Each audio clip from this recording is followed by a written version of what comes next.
Hey everyone, welcome back to my channel. Today I'm talking all about body odor. How do you stop your body from producing this odor, like armpit smells, sweat smells, all of that lovely stuff. It's part of being human.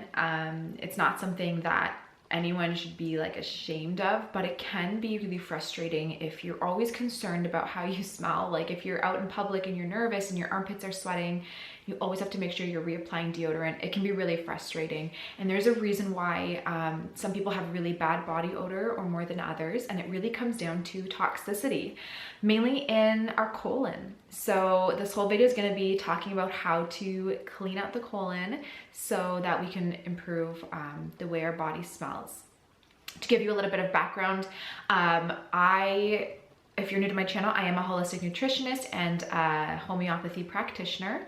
I never sweat much back then because I had poor lymphatic circulation, all of that. But when I did sweat, I always had to make sure I was wearing deodorant because my armpits would smell and I never wanted to go out in public anywhere hot because I would be concerned about that, or if I was working out or something like that. So what I found kind of unintentionally was, as I went through a whole detoxification phase a couple of years ago, that after that I completed the phase or the detox, I didn't have body odor. And that's when I started realizing the connection between our colon and the bacteria and toxins there and how we smell.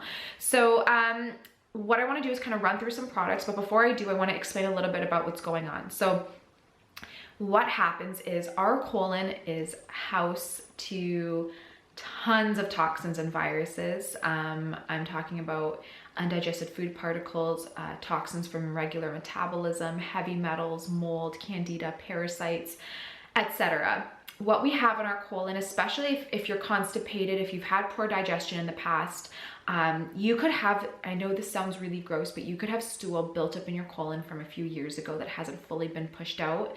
If your diet has been low in fiber at some point, that lack of fiber, you don't have like the scraping of the colon to get that old stool out. So you kind of have this old stool sticking to your colon wall. And as long as it's there, it's secreting a ton of toxins as well. And bacteria are feeding off of it and stuff. It's a lot of gunk in our colon, and that's where the majority of our toxins are coming from. So what happens is when you have leaky gut, a lot of these toxins seep into the bloodstream, and the way our body eliminates it is dumping it either into our lymphatic system or just going out through the skin through sweat. That's where a lot of this body odor is coming from. It's coming from an overgrowth of bacteria.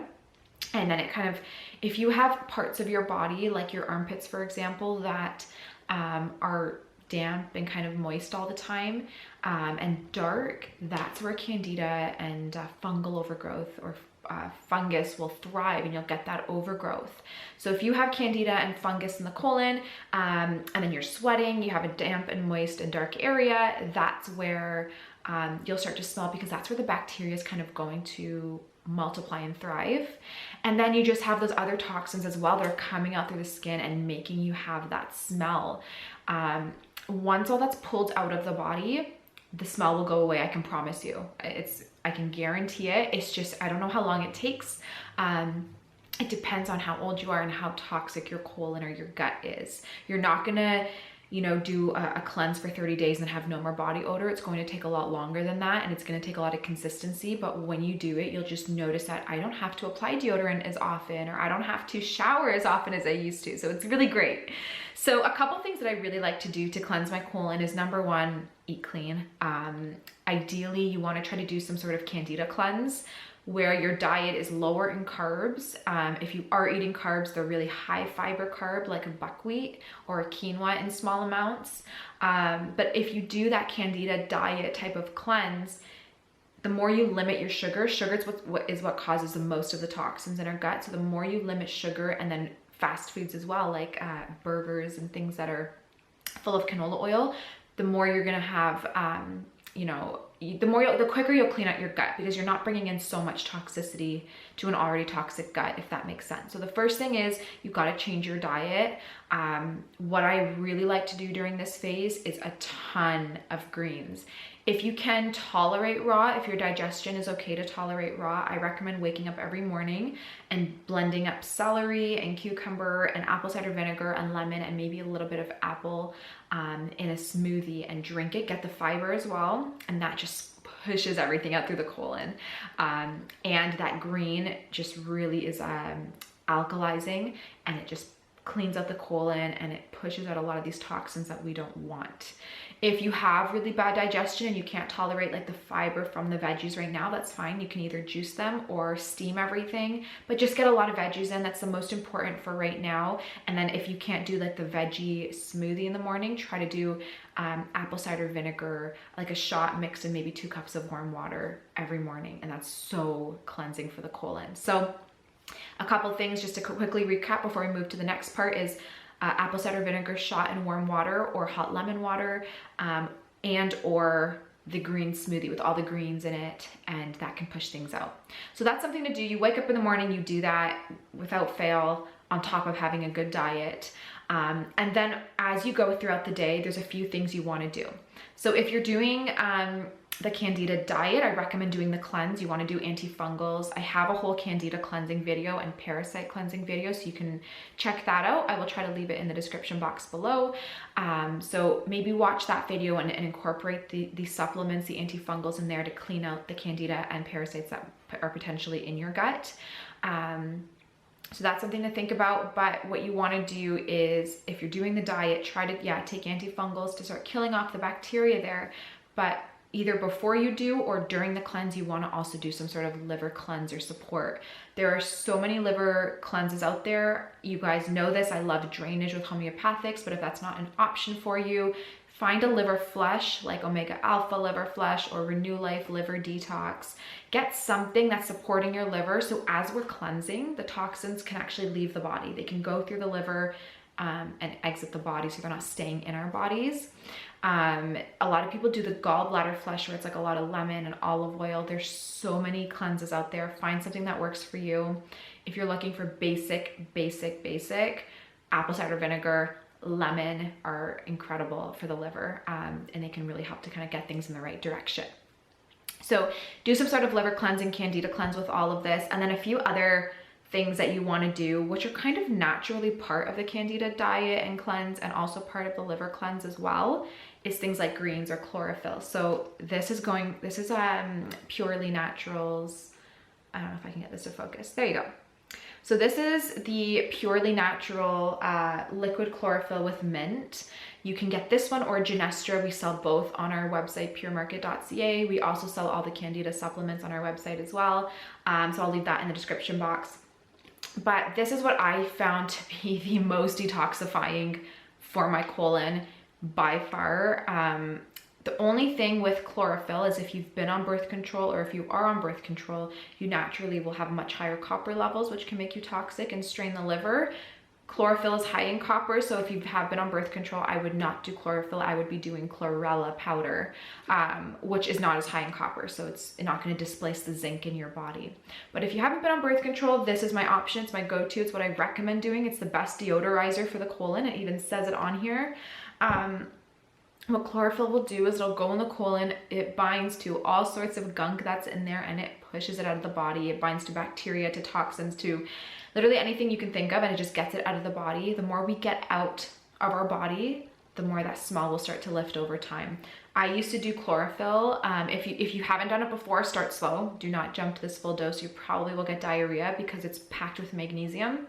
But what I used to do was 1 tablespoon 3 times a day of this. And if you're using like the dropper, I would do like a dropper full 2 to 3 times a day. And what this will do is, on an empty stomach, will just kind of completely flush out the colon. It's incredible. And I would obviously mix it with water. So this is something I highly recommend, but if you can't do chlorophyll, do chlorella powder. You could do spirulina, but I don't find it to be as cleansing as chlorella or chlorophyll. But 2 to 3 times a day, consistently, pretend it's like eating a meal you have to eat, well, you also have to take this. Make sure you do your greens, your concentrated green powder or liquid, because that's the most detoxifying thing for your body, again, by far. A couple other things is probiotics. These are something that you will have to take as well.